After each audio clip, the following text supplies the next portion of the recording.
Welcome back to New Day Northwest.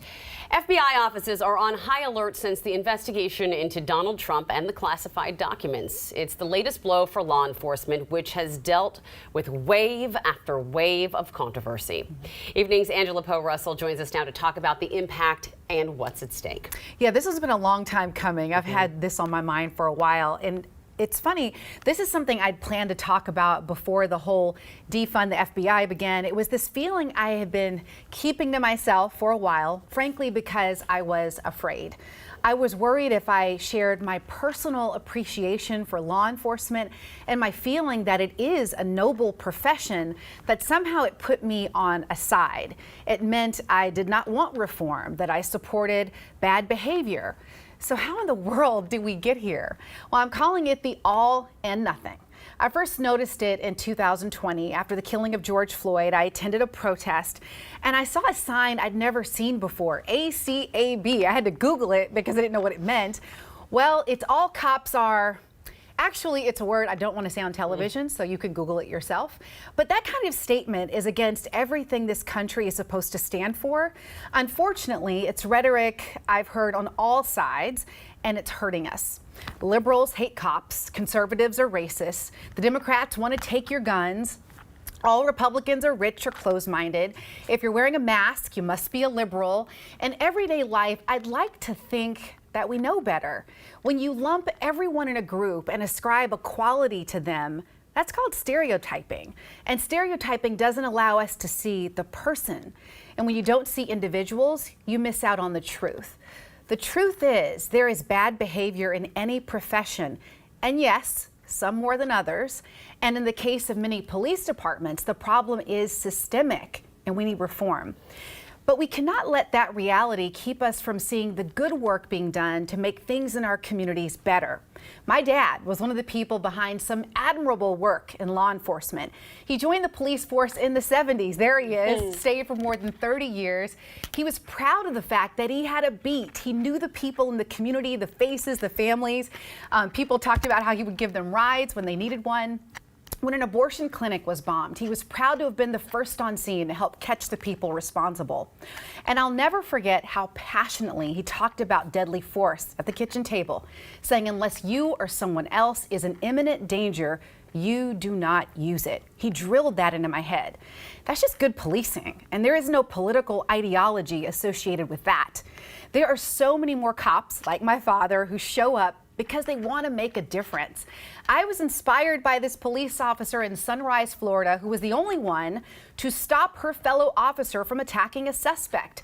She received praise for her courage to stand up and do the right thing in such a tense moment. There he is, grabbing her by the throat because of what she did. Our communities need these people, but sadly, we are losing them. According to the nonprofit Police Executive Research Forum, agencies reported an 18% increase in the resignation rate. That was in 2020, 2021, compared to the year prior. A 45% increase in the retirement rate.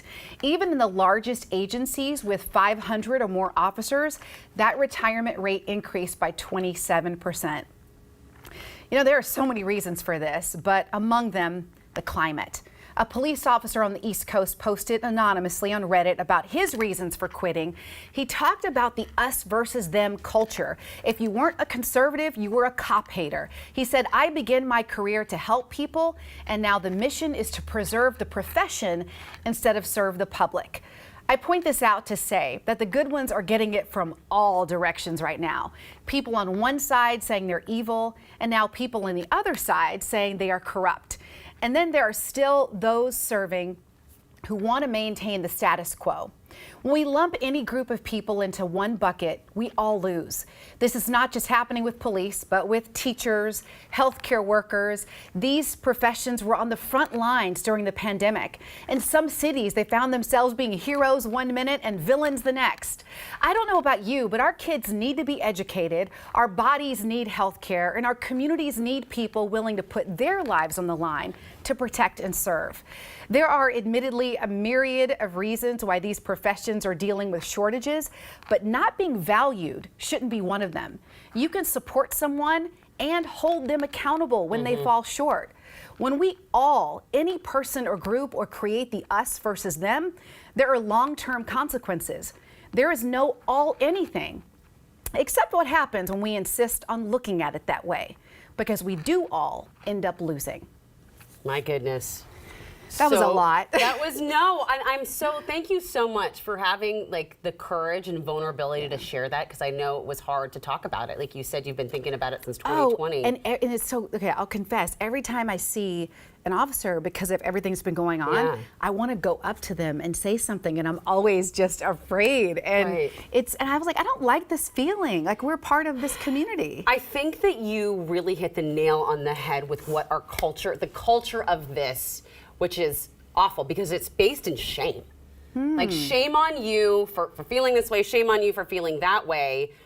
When we could all just step back and be like, okay, it's not always one thing or the other. Like you said, it's somewhere in between. Yeah, they call that, I think what you're talking about, that black and white thinking and not being able to see the nuances. But one easy way to do that is to kind of have, like I was saying, see people as individuals. And oftentimes when we know someone, it makes it a little bit easier to try to get to know them. My gosh, thank you so much for sharing it. I hope that everyone out there now feels like they got to know everyone a little better. Yeah, thank you for having me. All right.